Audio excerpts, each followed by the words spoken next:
الحمد لله وكفى والصلاة والسلام على من لا نبي بعده أما بعد قال الله سبحانه وتعالى في كلامه القديم أعوذ بالله السميع العليم من الشيطان الرجيم بفضل بسم الله الرحمن الرحيم رب هب لي من الصالحين آمنا بالله وقال نبي الله سيد البشر محمد رسول الله صلى الله عليه وسلم مروا أولادكم بالصلاة وهم أبناء 7 سنين إلى آخر الحديث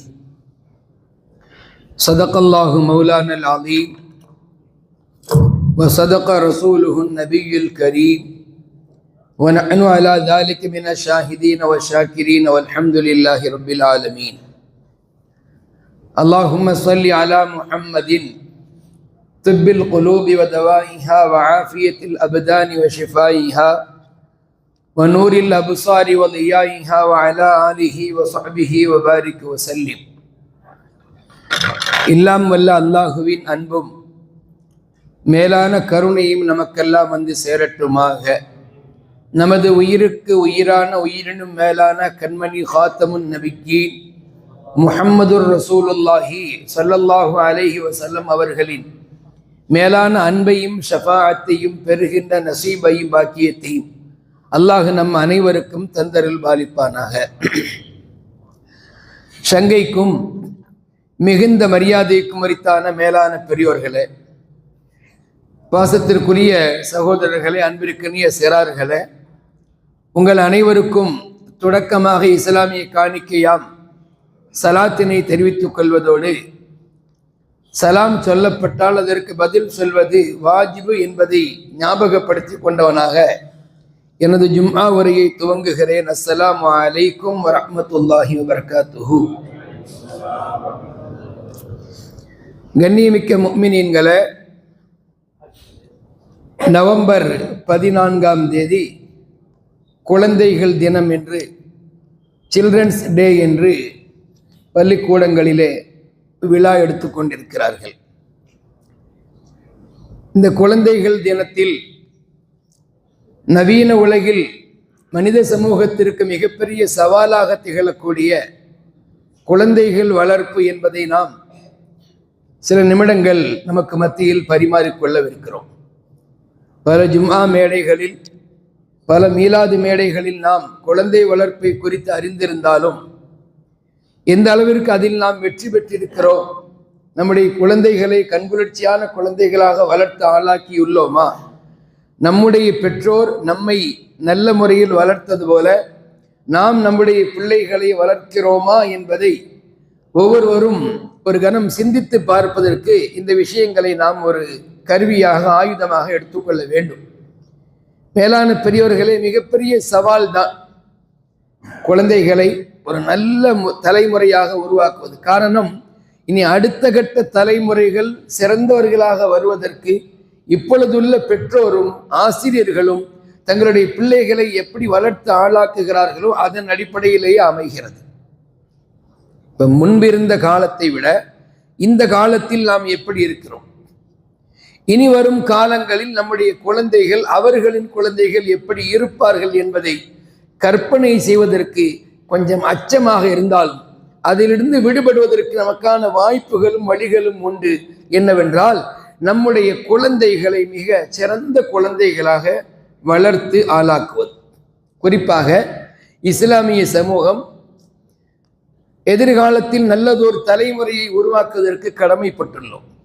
இன்றெல்லாம் எப்படி ஆகிவிட்டது என்றால், அநாகரிகங்களை நாகரிகமாக பார்க்கப்படுகிறது, பாவங்களை நன்மைகளாக சித்தரிக்கப்படுகிறது, அலட்சியமான போக்குகளை ஆரோக்கியமான போக்கு என்பதாக அவர்களை மூளை செலவு செய்யப்படுகிறது, ஒழுக்க சீர்கேடுகளை உயர் பண்பாடுகளாக அவர்களுக்கு கற்றுக் கொடுக்கப்படுகிறது.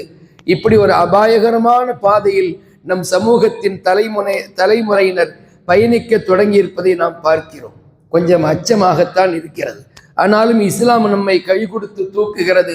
நீங்கள் இஸ்லாம் கூறுகிற வழியில் குழந்தைகளை வளர்த்து ஆளாக்குங்கள். ஒரு குழந்தையை வளர்ப்பது எப்போ? யதார்த்தமாக நம்மள்கிட்ட ஒரு 4-5 பேர்த்த கேட்டோன்னு வைங்களேன், குழந்தைகளை எப்போ வளர்க்கணும்னு கேட்டால் சிலர் சொல்லுவாங்க, குழந்தையா இருக்கும்போது நம்மளால் எப்படி வளர்க்க முடியும், ஒரு 7 வயசு ஆகும்போது நம்ம என்ன செய்யலாம், அந்த பிள்ளைய வளர்க்க தொடங்கலாம் அப்படின்னு சிலர் சொல்லுவாங்க. சில பேர் சொல்லுவாங்க, 7 வயசுல கூட நம்ம என்னத்தை அவங்களுக்கு சொல்லித்தர முடியும், என்ன புரியும் அவங்களுக்கு, ஒரு 12-15 வயசு ஆகட்டுமே, நம்ம அவருக்கு ஒவ்வொரு விஷயமாக எடுத்து புரிய வைத்து வளர்த்து ஆளாக்கலாம் என்று சொல்வார்கள். ஆனால் உண்மையில இஸ்லாம் நமக்கு சொல்லித் தருகிற அழகிய நற்போதனை என்ன தெரியுமா? திருமணம் முடித்ததுமே தம்பதிகள் கணவன் மனைவி இருவரும் கேட்கக்கூடிய துஆவில் ரப்பி ஹபிலி மினஸ் சாலிஹீன் என்கிற அந்த துஆ குர்ஆன் நமக்கு கற்றுத்தருகிறது. சாலிகான குழந்தைகளை எங்களுக்கு நீ நல்குவாயாக. இந்த துஆவை நமக்கு சொல்லித் தருகிறது. குழந்தை வளர்ப்பினுடைய சிந்தனை திருமணம் முடித்த அந்த கணவன் மனைவியிலிருந்தே தொடங்கி விடுகிறது. ஒரு டாக்டரை சந்திப்பதற்கு ஒரு தாயார் சென்றார்களாம்.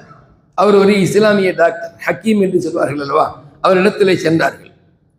இந்த மாதிரி என் குழந்தை எனக்கு குழந்தை பிறந்திருக்குது, நான் வளர்க்கணும்னு நினைக்கிறேன், என்ன மாதிரி விஷயங்களை சொல்லி வளர்க்கிறது, மருத்துவ ரீதியான ஒரு நல்ல ஆரோக்கியமான சிந்தனைகள் என்ன என்பதாக அந்த மருத்துவருடன் கேட்கிறார். அவர் சொன்னார், குழந்தை பிறந்துருச்சா இல்லை இனிமேதான், குழந்தை பிறந்து கிட்டத்தட்ட ஒரு 6 வருஷம் ஆச்சு. அப்போ அந்த மருத்துவர் சொல்கிறார், நீங்கள் இப்போவே 6 வருஷம் ரொம்ப லேட்டாக கேட்குறீங்க. வயிற்றில் குழந்தை இருக்கிற போதே கேட்டிருக்க வேண்டிய செய்தி, ஒரு குழந்தைக்கான ஆரோக்கியமான நடைமுறைகள் என்னவென்று நீங்கள் கேட்டிருக்க வேண்டும், இவ்வளவு லேட்டாக கேட்கிறீர்கள் என்று அந்த டாக்டர் கடிந்து கொண்டார் என்று நாம் கிதாபுகளில் பார்க்கிறோம். அப்படியானால் குழந்தையை வளர்க்கக்கூடிய பருவம் என்பது அது ஆரம்பத்திலேயே தொடங்கி விடுகிறது. பிறந்து விட்டது, அல்ஹம்துலில்லாஹ், நாம் நல்ல பெயர்களை தேர்ந்தெடுத்து வைக்கிறோம். கொஞ்சம் அதிலேயும் கவனம் செலுத்த வேண்டும். இன்ஷா அல்லாஹ் நம்முடைய அந்த கவனங்கள் பெயர் சூட்டுவதிலே நபிமார்கள், வலிமார்கள், நல்லவர்களுடைய பெயரோடு ஏதேனும் ஒரு புது பெயரை சேர்த்து அதற்கு பொருள் இருக்கிறதா என்பதை பார்த்து கொள்ள வேண்டும். நல்ல பொருள் உள்ளதா என்பது நமக்கு ஒன்றும் அந்த கூகுள் நமக்கான எந்த வகையிலையும் உஸ்தாதுகள் கிடையாது. அதற்குண்டான பொருளை நீங்கள் தெரிய வேண்டும் என்று சொன்னால் ஆலிம்களிடத்திலே சென்று கேட்டுக்கொள்ளலாம். முன்ஜித் அப்படின்னு ஒரு இது இருக்குது, டிக்ஷனரி. அதில் எல்லா பொருளுக்குமான பெயர்களையும் நாம் பார்க்க முடியும். முடிந்தவரை நம்முடைய குழந்தைகளுக்கான பெயர் சூட்டும் முன்பு அந்த பெயருடைய பொருளை ஆலிமிடத்தில் சந்தித்து கேட்பது 100% சிறந்தது. நம்ம அதில் எதிலையாவது பார்க்கிறோம், அது நல்ல அர்த்தம் தான் போட்டுருச்சுன்னு சொல்கிறாங்க, ஆனாலும் அந்த பெயர் அது நடைமுறையில் இல்லாத பெயராக இருப்பதை பார்க்கிறோம். புதுமைங்கிறதுக்காக ஒரேடியாக இல்லாத ஒன்றை நாம் புதுமையாக ஆக்கக்கூடாது. ஆக மேலானவர்களே, பெயர் சூட்டுவதில் நாம் கவனம் செலுத்துவதோடு அதை அடுத்து அந்த குழந்தைகளுக்கு அல்லாஹுடைய சிந்தனையை கொண்டு வர வேண்டும். 7 வயதிற்குள்ளாகவே அல்லாஹுவை பற்றி உண்டான சிந்தனையை உள்ள பதிச்சணும். அப்படின்னா அல்லாஹுவை நாம முழுமையாக விளங்க முடியுமா? அப்படி விளங்கக்கூடிய அளவுக்கு அந்த குழந்தைக்கு ஒரு சக்தி இல்லை. ஆனாலும் அல்லாஹுதான் நமக்கான அனைத்திற்குமான அதிபதி, பொறுப்புதாரி என்கிற சிந்தனையை 7 வயதிற்குள் கொண்டு வந்தே ஆக வேண்டும். அதே போல அந்த 7 வயதிற்குள்ளாகவே ஹலால் ஹராம் சம்பந்தப்பட்ட சிந்தனைகளை ஊட்டம். ஹலால் ஹராம்னா என்ன, இது அனுமதிக்கப்பட்டிருக்கு மார்க்கத்தில், இது தடுக்கப்பட்டிருக்கிறது மார்க்கத்தில் என்பதை ரொம்ப எளிமையாக சொல்வது. மேலான பெரியோர்களே, குர்ஆன் குழந்தை வளர்ப்பு சம்பந்தமாக செய்திகளையும் சொல்கிறது, நிகழ்வுகளையும் நமக்கு சொல்லித் தருகிறது. செய்திகளையும் சொல்கிறது, நிகழ்வுகளையும் நமக்கு சொல்லித் தருகிறது. ஹஜ்ரத் ஈசா அலைஹிஸ்ஸலாமுடைய வரலாற்றை சூரத்து மரியமில் நாம் பார்க்கலாம். மரியம் அம்மா அவர்கள் அல்லாஹுடைய அத்தாட்சியின் எடுத்துக்காட்டாக, அடையாளமாக குழந்தையை அவர்கள் கருவில் சுமந்து பெற்றெடுத்து குழந்தையோடு ஊருக்குள் வருகிறார்கள். ஊரிலே அந்த தாயாரை பார்த்த, மரியம் அம்மாவை பார்த்த எல்லோருமே கடுமையான வார்த்தைகளை பிரயோகித்து அவர்களுக்கு கலங்கம் கற்பிக்கிறார்கள். நீ என்ன இப்படி ஒரு பெண்மணியா இருக்கிற, திருமணமே இன்னும் முடிக்கல, பிள்ளையோடு வர்றிய என்று ஊரெல்லாம் அப்படி கரிச்சு கொட்டக்கூடிய ஒரு சூழல். அந்த நேரத்தில் ஹஜ்ரத் மரியம் அம்மா அவர்கள் தன்னுடைய குழந்தையை தொட்டிலில் கிடத்திவிட்டு குழந்தையை சுட்டி காட்டி சொன்னார்கள், இந்த குழந்தையிடத்தில் நீங்கள் கேட்டுக்கொள்ளுங்கள், நான் பத்தினியா இல்லையா, இந்த குழந்தை எப்படிப்பட்டது என்பதை நீங்கள் அந்த குழந்தையிடத்திலே கேளுங்கள் அப்படின்னு ஹஜ்ரத் மரியம் அம்மா அவர்கள் அந்த தொட்டிலை நோக்கி இஷாரா செய்தார்கள், சுட்டி காட்டினார்கள். ஃபஅஷாரத் இலைஹி. உடனே அந்த மக்கள் எல்லாம் கைஃப நுகல்லிமு மன் கான ஃபில் மஹ்தி சபிய்யா, தொட்டிலே குழந்தையாக கிடக்கிற குழந்தை இடத்தில் நாங்கள் எப்படி பேச முடியும்? இல்லை, நீங்கள் பேசுங்கள், நீங்கள் கேளுங்கள், அது பேசும். ஈசா அலைஹிஸ்ஸலாம் அவர்கள் பேசினார்கள். அந்த வார்த்தை குர்ஆனில் ரொம்ப அற்புதமாக இருக்கு. என்ன பேசியிருக்கணும்? இப்போ உங்கள்கிட்ட ஒரு ஒரு கருத்து கேட்டால் நீங்கள் என்ன சொல்லுவீங்க? முதல்ல தாயினுடைய அந்த களங்கத்தை துடைக்கணும். ஏன்னா தாய் களங்கம் கற்பிக்கப்பட்டு நீ என்ன இப்படி ஒரு பிள்ளையோடு வர்ற, உனக்கு என்ன இந்த இப்படி ஒரு எப்படி இந்த குழந்தை வந்துச்சுன்னு சொல்லி பல மாதிரியான வார்த்தை விமர்சனங்கள் வந்திருக்கிறது.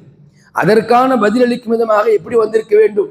ஏதாவது நான் அல்லாஹுடைய அற்புதம், அல்லாஹ்வினுடைய ஒரு எடுத்துக்காட்டு என்றெல்லாம் சொல்லியிருக்கலாம். ஆனால் ஈசா அலைஹிஸ்ஸலாம் பேசிய முதல் வார்த்தை கால இன்னி அப்துல்லாஹ். கால இன்னி அப்துல்லாஹ், நான் அல்லாஹுடைய அடிமை.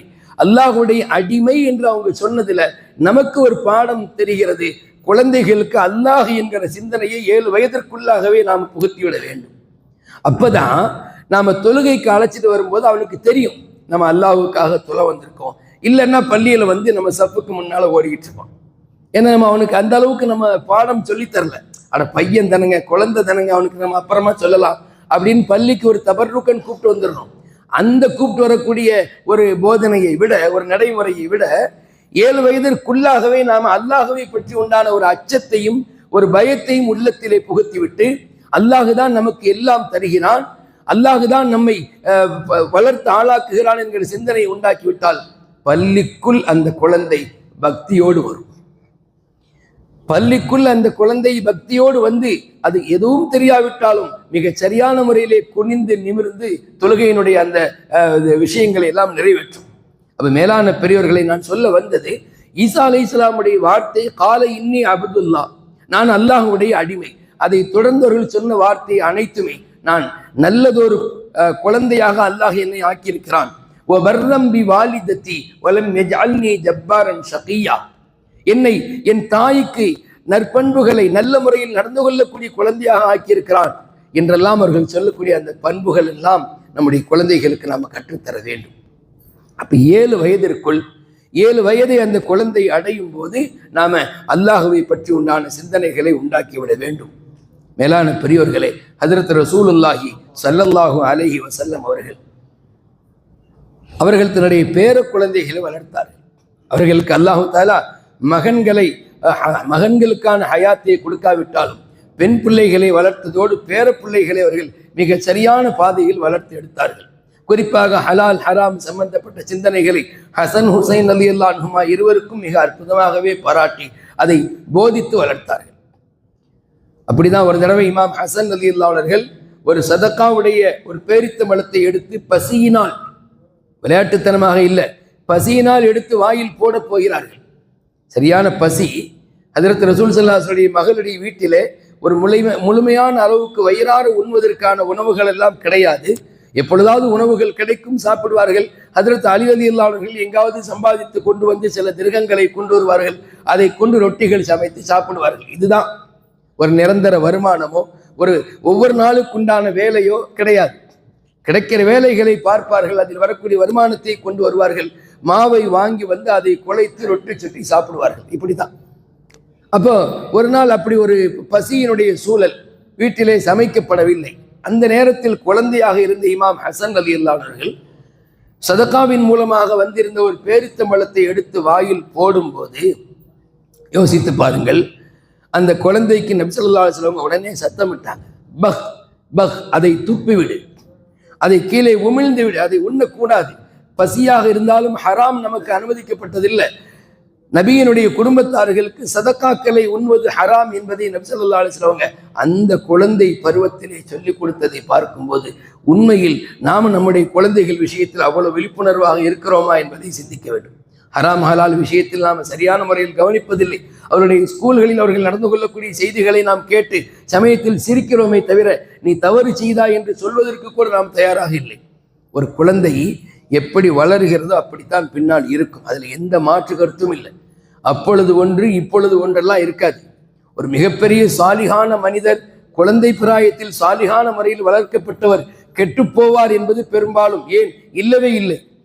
ஒரு சிறுபிராயத்திலேயே மிகவும் மோசமான பண்புகளை கொண்டு வளர்க்கப்பட்ட அல்லது வளர்ந்து ஆளாகிய ஒரு குழந்தை பின்னால் பெரிய மனிதராக மாறுவது என்பது அது நிதர்சனமாக நாம் பெரும்பாலும் பார்த்திட முடியாது. அப்படியானால் அருமை பெற்றோர்களே, நமக்கான கடமை இந்த சிறுபிராயத்திலேயே, அதுவும் ஒரு 10 வயதிற்குள்ளாக இருக்கிற போதே அந்த குழந்தைகளுக்கு நாம அல்லாஹுவை பற்றி உண்டான பயத்தை உண்டாக்க வேண்டும். காரணம், எந்த அளவிற்கு நாம இறையச்சத்தோடு வளர்ப்போமோ அந்த அளவிற்கு அந்த குழந்தைகள் பிற்காலத்தில் ஹலால் ஹராமிலே அல்லாஹுடைய அச்சத்தோடு வாழக்கூடிய தன்மை வரும். அதுதானுங்க வேணும். இந்த உலகத்தில் நாம வாழ்றோம், உலகத்தை விட்டு நாம போயிடுறோம். நம்முடைய பிள்ளைகள் நாம வளர்த்த அந்த அதே பாதையில் அவர்கள் வளர்ந்து சரியான முறையில் வாழ்ந்து வந்தால் மறுமையில நம்ம எல்லாரும் ஒன்னா இருப்போம். இல்லை, நாம சரியாக வளர்க்கல, நமக்காகவே இந்த குழந்தைகள் எந்த துவாவும் செய்ய போறது இல்லை. இப்னு மாஜாவுல ஒரு ஹதீஸ் இருக்குது. அல்லாஹு தாலா மறுமையில ஒரு தந்தைக்கு ஒரு உயர்ந்த அந்தஸ்தை கொடுக்கிறார். அவருடைய அந்த அவர் செய்த அமல்களை காட்டிலும் அதிகப்படியான ஒரு பதவியை, ஒரு அந்தஸ்தை கொடுக்கிறார். அந்த தந்தை கேட்கிறார், நான் இவ்வளவு அமல்கள் செய்ததில்லையே, எனக்கு எப்படி இவ்வளவு பெரிய படித்தரங்களை அந்தஸ்துகளை தருகிறாய் என்று அந்த தந்தை கேட்கிறார் அல்லாஹ்விடத்தில். அல்லாஹ் சொல்கிறான், பி இஸ்திக்ஃபாரி வலதிக லக, பி இஸ்திக்ஃபாரி வலதிக லக, உங்களுடைய மகனார் உங்களுக்கு துவா செய்தார், அந்த பாக்கியத்தில் தான் உங்களுக்கு ஒரு பெரிய படித்தரங்களை தந்திருக்கிறேன். யோசித்து பாருங்கள், பிள்ளைகளுடைய அந்த துஆ, பிள்ளைகள் பெற்றோருக்காக கேட்கிற அந்த பாவ மன்னிப்புகள் கூட பெற்றோரின் பாவங்கள் மன்னிக்கப்பட்டு உயர் பதவிகள் வழங்கப்படுவதை நபி ஸல்லல்லாஹு அலைஹி வஸல்லம் ஹதீஸிலே சொல்லுகிறார் என்று சொன்னால் நாம் அப்படி வளர்த்தாதானே சாத்தியமாகும். நாம பாட்டுக்கு எப்படியோ வளர்த்து தாளாக்கிட்டு நம்முடைய பிள்ளைகள் பிற்காலத்தில் துவா செய்வாங்க. ரப்பி ஃபிர்லி வலி வாலிதைய, எத்தனை துவாக்கள் உங்களுக்கு வேண்டும்? நபிமார்கள் தன்னுடைய தந்தை தாய் தந்தையருக்கும் சேர்த்து கேட்ட துவாக்கள், நபிமார்கள் தங்களுடைய பெற்றோருக்கு கேட்ட துவாக்களை நாம் குர்ஆனிலே பார்க்கிற போது அந்த மாதிரி பிள்ளைகளை வளர்க்க வேண்டும் என்கிற சிந்தனை வருகிறது. மேலான பெரியவர்களே, ஹஜ்ரத் ரசூலுல்லாஹி ஸல்லல்லாஹு அலைஹி வஸல்லம் அவர்கள் இமாம் ஹசன் ஹுசைன் ரலியல்லாஹு அன்ஹுமா இருவரையும் மிக அழகான முறையில் வளர்த்தார்கள். ஒரு நாள் மதிய நேரம் தன் மகளின் வீட்டிற்கு வருகிறார்கள் ஹஜ்ரத் ரசூல் ஸல்லல்லாஹு அலைஹி வஸல்லம் அவர்கள். வீட்டிலே வந்தால் ஃபாத்திமா அம்மா மட்டும் இருக்கிறார்கள். இமாம் ஹசன் இமாம் ஹுசைன் இருவரும் இல்லை. எங்கே வென்று கேட்கிறார்கள். தெரியல, விளையாண்டுட்டு இருந்தாங்க, வெளியில பார்க்கலாம் அப்படின்ட்டு. வெளியில் வந்து ரசூல் ஸல்லல்லாஹு அலைஹி வஸல்லம் தேடுறாங்க, எங்கேயும் குழந்தைகளை காணும். இங்கே தேடுறாங்க, அங்கே தேடுறாங்க, கிட்டத்தட்ட மதீனாவுடைய அவுட்டர் வரைக்கும் வந்துட்டாங்க, எங்கேயும் பேர பிள்ளைகளை காணும். ரொம்பவே பதட்டமான சூழலுக்கு உள்ளாயிட்டாங்க. பிள்ளைகளை காணவே, எங்கே போனாங்க தெரியல. கொஞ்சம் கொஞ்சமாக ஊருக்கு வெளியில வரும்போது அங்கே ஒரு ஆடு மேய்க்கக்கூடிய இடையர் நிற்கிறார். அவர்கிட்ட கேட்குறாங்க, இந்த மாதிரி 2 பிள்ளைகளை பார்த்தீங்களா? அவர் சொன்னார், இந்த பக்கம் போனாங்க பார்த்தேன் அப்படின்னு சொல்லிட்டு, நபியை உங்களை நிறுத்தி, கொஞ்சம் நில்லுங்கள், நான் ஒரு விஷயத்தை உங்கள்கிட்ட சொல்லணும். அந்த 2 குழந்தைகளுடைய முகத்திலேயும் கடுமையான பசியினுடைய அடையாளம் தெரிந்தது. ரொம்ப சாப்பிடாத ஒரு சூழலில் இருந்தார்கள். நான் அந்த 2 பிள்ளைகளையும் கூப்பிட்டு, எப்பா எங்கிட்ட உள்ள ஆட்டிலிருந்து நான் பாலை கறந்து தரட்டுமா என்று கேட்டேன். யோசித்து பாருங்கள், பசியோடு இருக்கிறார்கள். அந்த ஆட்டு இடையன் அவராக கூப்பிட்டு தான் கேட்கிறார், நீங்கள் 2 பேரும் பசியா இருக்கீங்களப்பா, நான் வேணா கொஞ்சம் பால் கறந்து தரட்டுமா, ஆட்டினுடைய பாலை அப்படின்னு கேட்கிறார். அப்ப அந்த மனிதர் சொல்கிறார், நாயம் ஸல்லல்லாஹு அலைஹி வஸல்லம், அந்த 2 பிள்ளைகள்கிட்டையும் நான் சொன்னவங்களுக்கு நான் வந்து ஆட்டிலிருந்து பாலை கறந்து தருகிறேன், நீங்கள் கொஞ்சம் குடியுங்கள் என்றேன். அந்த பிள்ளைங்க என்கிட்ட கேட்டாங்க, ஆடுகளுக்கு நீங்கள் உரிமையாளரா அல்லது மேய்ப்பாளரான்னு கேட்டாங்க. ஆடுகளுக்கு நீங்கள் சொந்தக்காரரா அல்லது மேய்க்கக்கூடிய வேலை மட்டும் செய்றீங்களா? இல்லை, மேய்க்க மட்டும்தான் செய்யறோம், உரிமையாளர் இல்லை. அப்படியானால் நாங்கள் எப்படி அதை குடிக்க முடியும்? உரிமையாளரின் அனுமதி இல்லாமல் எங்களால் எப்படி அந்த பாலை அருந்த முடியும்? எங்களுக்கு அனுமதிக்கப்படவில்லை. உரிமையாளரின் அனுமதி இல்லாமல் அந்த பொருளை பயன்படுத்தி எங்களுக்கு அனுமதிக்கப்படவில்லை என்று சொல்லி அப்படியே தள்ளி போயிட்டாங்க. அதுவும் அங்கே ஒரு பேரித்த மரத்தின் அடியில் அவர்கள் உறங்கி கொண்டிருக்கிறார் என்று சொன்னார். அங்கே வந்து பார்த்துட்டு அந்த 2 குழந்தைகளையும் அணைத்து கொண்டு வந்து ஃபாத்திமா அம்மாட்ட சொன்னாங்க. ரசூல் ஸல்லல்லாஹு அலைஹி வஸல்லம், ஃபாத்திமாவே, உன்னை நான் வளர்த்ததை விட என் பேர பிள்ளைகளை நீ ரொம்ப அழகான முறையில் வளர்த்திருக்கிறாய், ஹராம் ஹலால் சம்பந்தப்பட்ட சிந்தனைகளை கொடுத்து மிக அழகாக வளர்த்திருக்கிறாய் என்று அங்கே பாராட்டினார்கள் என்று பார்க்கிறோம். மேலான பெரியவர்களே, இந்த காலத்திற்கு அது தேவை.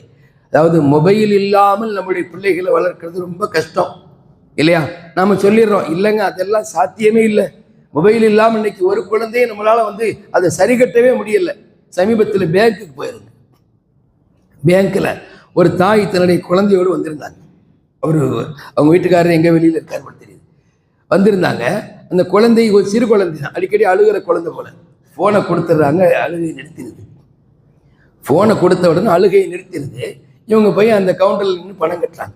அந்த சின்ன கேப்பில் இவங்க ஃபோனை வாங்கிட்டு போகிறாங்கல்ல, அந்த கேப்பில் அழுது அந்த பேங்கையே திரும்பி பார்க்க வைக்கிது. அப்படி ஒரு அழுகை. என்னன்னு பார்த்தா மொபைலை வாங்கிட்டாங்க சில நிமிடங்கள். அப்போ சில நிமிடங்கள் வாங்கியதற்காக அழுகுதுன்னு சொன்னால், இன்னைக்கு நாம் குழந்தைகளையும் மொபைலையும் ஒன்றாக இணைத்து விட்டோம். அதிலிருந்து நாம் அவங்களை நீக்க முடியாது. குறைஞ்சபட்சம் நம்ம அவர்கள்ட்ட கொடுக்கிற போது இறையச்சத்தையும் சேர்த்து கொடுக்கலாமே. இதில் என்னென்னலாம் பார்ப்பது ஹராம். கொஞ்ச நேரம் நாம் அவங்க கிட்ட இருக்கலாம். மொபைலில் என்ன பார்க்குறாங்க என்பதை நாம் கொஞ்சம் கண்காணித்து தவறான விஷயங்களை பார்த்தால் இது நம்முடைய மார்க்கத்தில் அனுமதிக்கப்படலை, அல்லாஹ் நம்மை தண்டிப்பான் அப்படின்னு பயத்தை உண்டாக்கலாமே. எந்த அளவுக்கு பிள்ளைகளுக்கு கண்ணே மணியே என்று திருத்துவோமோ அதே அளவுக்கு கண்டிப்போடும் சொல்ல வேண்டுமா இல்லையா? அந்த கண்டிப்பு எப்படி? நான் அடிப்பேன் என்று சொல்வதை விட இப்படி செய்தால் அல்லாஹ் மறுமையில் நம்மிடத்தில் விசாரிப்பான், நம்மை தண்டிப்பான் என்று சொல்லி வளர்த்து பாருங்கள். அந்த அச்சம் அந்த மக்களை, அந்த குழந்தைகளை தனிமையில் இருக்கிற போதும் அல்லாஹ்வினுடைய பயத்தோடு வளர செய்யும். அதுதான் இன்று நமக்கு தேவைப்படுகிறது. எந்த அளவுக்கு நம்முடைய பிள்ளைகளுக்கு நாம இறையச்சத்தை ஊட்டுவோமோ அந்த அளவுக்கு அவர்கள் சிறந்த பிள்ளைகளாக வளர்வார்கள். அதே போல குழந்தைகள் தவறு செய்தால் நாம சத்தம் போடுவது போலவே அவர்கள் நல்ல விஷயங்கள் செய்தால் பாராட்ட வேண்டும். நபிகள் நாயகம் ஸல்லல்லாஹு அலைஹி வஸல்லம் அவர்கள் தன் குழந்தைகளை கடந்து சஹாபாக்களில் எந்தெந்த குழந்தைகள் எல்லாம் நல்ல உயர்ந்த ஒரு நிலையில் இருந்தார்களோ அவர்களை அந்த தன்மைகளை குறித்து பாராட்டினார்கள் என்று ஹதீஸில் நிறைய நாம் பார்க்கிறோம். அல் இஸ்திஆப் என்கிற கிதாபில், சஹாபாக்களின் வரலாற்றை பேசுகிற கிதாபில் பல நிகழ்வுகள். ஸைத் இப்னு சாபித் என்கிற ஒரு அன்சாரி தோழர் அவர் சொல்லுகிறார், நபிகள் நாயகம் ஸல்லல்லாஹு அலைஹி வஸல்லம் மதீனாவிற்கு வந்தார்கள். அப்ப மதீனாவில் உண்டான பல கோத்திரத்தவர்கள், பல குடும்பத்தார்கள் தங்கள் குழந்தைகளை நாயகத்திடத்தில் கொண்டு சென்று துஆ செய்யும்படி சொன்னார்கள். என்னையும் என்னுடைய தாயார், என்னுடைய கோத்திரத்து மக்கள் பனு நஜ்ஜார் கோத்திரத்தை சார்ந்தவர்கள் என்னையும் ரசூலுல்லாஹ்விடத்தில் தூக்கி சென்றார்கள். அப்பொழுது எனக்கு வயது 11 வயது. நபியிடத்தில் சொல்கிறார்கள், யா ரசூலல்லாஹ், இவர் ஸைத் இப்னு சாபித், இவர் நீங்கள் வரும் முன்பே, நீங்கள் மக்காவிலிருந்து இங்கே வரும் முன்பே குர்ஆனில் பல சூறாக்களை மனனம் செய்து விட்டார் அப்படின்னு ஒரு நல்ல பண்பை, குர்ஆனுடைய அந்த ஹிஃப்து சம்பந்தப்பட்ட அவர் மனனம் செய்திருக்கக்கூடிய அந்த விஷயங்களை சொல்லி ரசூல் ஸல்லல்லாஹு அலைஹி வஸல்லம் அவங்கள்ட்ட சொல்றாங்க. நபி அவங்க சும்மா டெஸ்ட் வச்சாங்க, அப்படியா ஏதாவது சூறா ஓதுங்கன்னு சொன்னாங்க. யார்கிட்ட? ஸைத் இப்னு சாபித். அவர் பாருங்க ஓதினாலும் ஓதினார். சூரத்துல் கஹ்ஃபை ஃபுல்லா ஓதிட்டார். சூரத்துல் கஹ்ஃப்ங்கிறது ஒரு அரை ஜுஸு கொண்டது, ஒரு 8-9 பக்கங்கள் கொண்டது, கூட தான் இருக்கும். அதை மிக அழகாக அவர்கள் ஓதினார்கள். நபி ஸல்லல்லாஹு அலைஹி வஸல்லம் கேட்டுட்டு ரொம்ப சந்தோஷப்பட்டு அவர்களை தட்டி கொடுத்து பாராட்டியது மட்டுமல்ல, அவர்களிடத்தில் சொன்னார்கள், உங்களுடைய ஞாபக சக்தி எனக்கு ரொம்ப ஆச்சரியப்படுத்துகிறது. நீங்கள் யூதர்களுடைய பாஷையாகிய அபரானி பாஷையை நீங்கள் கற்றுக்கொண்டு வாருங்கள். ஏனென்றால் யூதர்களின் இடத்தில் ஏதேனும் கடிதத்தை கொண்டு வந்து அல்லது அவருடைய வேதத்தில் உள்ள செய்திகளை இடத்தில் ஓதி காண்பித்து இப்படித்தான் இருக்கிறது என்று இடத்தில் சொல்கிறார்கள். என்னால் அதை நம்ப முடியலை. மா ஆமன் யஹூத, நான் யூதர்களை நம்ப தயாராக இல்லை. எனவே அவர்களின் பாஷையை நீங்கள் கற்றுக்கொண்டு வாருங்கள் என்று என்னிடத்தில் ஏவினார்கள். அல்லாஹு அக்பர். நாமெல்லாம் 30 நாட்களில் தான் ஆங்கில பாஷையை கற்றுக்கொள்வோம். அவர் 15 நாட்களில் அந்த அபரானி பாஷையை கற்றுக்கொண்டு நபியிடத்தில் வந்து விட்டார். அரை மாதம் கூட கடக்கவில்லை, அதற்குள் அந்த மொழியை கற்றுக்கொண்டு நாயகத்திடத்தில் வந்தார். நபிகள் நாயகம் ஸல்லல்லாஹு அலைஹி வஸல்லம் அவர்களை பாராட்டியது மாத்திரமல்ல, அதன் பின்பு ஹிஜ்ரி 5 நடந்த ஒரு போரில் அவர்களின் கோத்திரத்தார்களின் கொடியை இந்த சஹாபி இடத்தில் கொடுத்து அழகு பார்த்தார்கள், அவர்களை ஊக்குவித்தார்கள். இன்னைக்கு அது ஒரு அவசியமாக இருக்குது. நம்ம குடும்பத்தில் நம்ம பிள்ளைகள் செய்யக்கூடிய அந்த செயல்களை நாம் பாராட்ட வேண்டும். நம்முடைய நிறுவனத்தில் வேலை பார்க்கிற தொழிலாளிகளுடைய அந்த செயல்களை பாராட்டியவர்களை ஊக்குவிக்க வேண்டும். இன்னைக்கு காலையில் ஒரு நிகழ்வுக்கு போயிருந்தேன். இன்னைக்கு காலையில் சீமாட்டி சில்க்ஸ் இருக்கு இல்லையா, அவர்கள் தன்னுடைய அந்த ஸ்டாஃப்களை கௌரவப்படுத்தும் விதமாக, அவர்களை ஊக்குவிக்கும் விதமாக ஒரு பாராட்டு விழா மாதிரி வச்சிருக்காங்க. அதில் எல்லோருக்கும் அவங்க கிஃப்ட் கொடுக்குறாங்க. இவர்களால் தான் நாங்கள் என்று அவர்கள் சொல்லுகிறார்கள். ஒரு அரிய நிகழ்வு நல்லா இருந்துச்சு. என்னண்டா, அந்த தொழிலாளிகளை நல்ல முறையில் அப்படியே கொஞ்சம் ஒரு பூஸ்டர் பண்ணி அவர்களை இன்னும் கொஞ்சம் வேலையில் ஆர்வமாக ஈடுபடுத்த வைக்கிறாங்க. இது யதார்த்தமான நற்பண்புகளில் உள்ளது. நம்மிடத்தில் வேலை பார்க்கிற நம்முடைய குழந்தைகளை, நம்முடைய மாணவர்களை, அவர்களுடைய செயல்களை நாம் பாராட்ட வேண்டிய ஒரு கடமையும் கடப்பாடும் உண்டு. காரணம், அதுவெல்லாம் அவர்களை இன்னும் நல்ல சிறந்த பாதைக்கு அழைத்து செல்லும். அப்ப நபி ஸல்லல்லாஹு அலைஹி வஸல்லம் அவங்க அந்த ஸைத் இப்னு சாபித் ரலியல்லாஹு அன்ஹு அவர்களை 15 வயதில் ஒரு கோத்திரத்திற்கான தலைவராக நியமித்து கொடியை கொடுக்கிறார்கள். அதை தாண்டி 20 வயது ஆகிற போது, ஹஜ்ரத் ஸைத் இப்னு சாபித் ரலியல்லாஹு அன்ஹு 20 வயது ஆகிற போது அவர்களை தான் வராசத்து சம்பந்தப்பட்ட பாகப்பிரிவினை சம்பந்தப்பட்ட மசாயில்கள் முழுமையாக தெரிந்தவர் என்று சஹாபிகளுக்கு அறிமுகப்படுத்தினார்கள். அஃபரலுகும் ஸைத் இப்னு சாபித், உங்களிலே ஃபராயிதுன்னு சொன்னா பாகப்பிரிவினை மசாயில்கள், சொத்து பிரச்சனைகளுக்கு உண்டான தீர்வுகள், உங்களிலே பாகப்பிரிவினுடைய மசாயில்கள் ஸைத் இப்னு சாபித் இடத்தில் கேட்டு தெரிந்து கொள்ளுங்கள் என்று சொன்னார்கள். 20 வயதுங்க. அப்ப அந்த வயசுல அவர்களுக்கு அந்த இல்ம அல்லாஹ் கொடுக்கிறான்னு அதற்கு காரணம் என்ன? அவர்கள் சிறுபிராயத்தில் நபி ஸல்லல்லாஹு அலைஹி வஸல்லம் அவர்களை அந்த பாராட்டி அவர்களை ஊக்குவித்த அந்த ஒரு செயல்தான். அப்ப நம்முடைய பிள்ளைகளை நாம எப்படி ஆக்க வேண்டும் என்பதை சிந்தித்து பார்க்கிறோம்.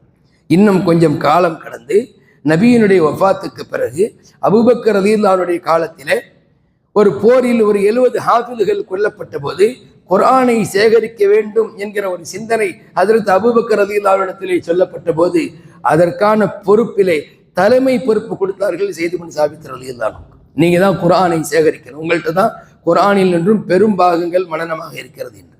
மேலான பெரியவர்களை நான் சொல்ல வருவது வெறுமனே சம்பவத்தை மாத்திரமல்ல, நம்ம பிள்ளைகளுடைய எதிர்காலம் மிக சிறந்ததாக ஆக வேண்டும் என்று சொன்னால் அவர்களுக்கு இந்த பிராயத்திலேயே இறையச்சத்தை கொஞ்சம் கொஞ்சமாக கற்றுத்தர வேண்டும், குர்ஆனுடைய ஞானங்களை கற்றுக் கொடுக்க வேண்டும், அல்லாஹ்வினுடைய அச்சத்தை உண்டாக்கி மறுமையினுடைய சிந்தனைகளை நாம கொடுத்து அவர்களை வளர்த்து விட்டால் நீங்க அவர்களை எந்த நாட்டில் படிக்க வச்சாலும் சரி, எவ்வளவு லேட்டஸ்டான மொபைலை வாங்கி தந்தாலும் சிலர்கள் வழிகட்டு போக மாட்டார்கள். இத்தனை இளைஞர்கள் இருக்கத்தான் செய்கிறார்கள். எத்தனை இளைஞர்கள் அவருடைய சிறுபிராயத்தில் அவருடைய பெற்றோர்களால் நல்ல முறையில் வளர்க்கப்பட்டு இன்றும் கூட அதே அச்சத்தோடு வாழத்தான் செய்கிறார்கள். அப்படியானால் நாம நம்முடைய பிள்ளைகளை அந்த சிந்தனைக்கு கொண்டு வந்தால் எவ்வளவு நன்றாக இருக்கும். இந்த நாளில் நாம் அப்படி சிந்தனைக்கு வருவோம். வல்ல நாயன் நம்முடைய அனைத்து காரியங்களையும் கபூல் செய்து குறிப்பாக நம்முடைய குழந்தைகள் அவர்கள் நமக்கு கண்குளிர்ச்சியாக ஆவதற்கு அல்லாஹ் தௌஃபீக் செய்வானாக. அதற்கான காரணங்களாக நம்மை அல்லாஹ் ஆக்கியருள்வானாக. நாளை மறுமையில்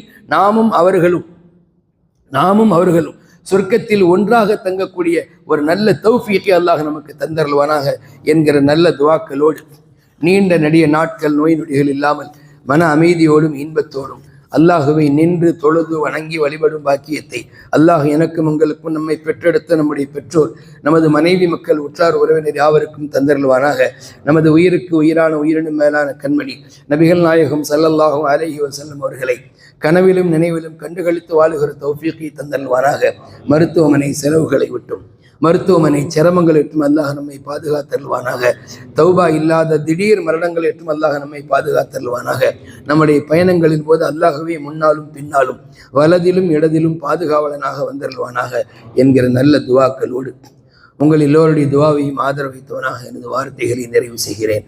அஸ்ஸலாமு அலைக்கும் வரஹ்மத்துல்லாஹி வபரகாத்துஹு.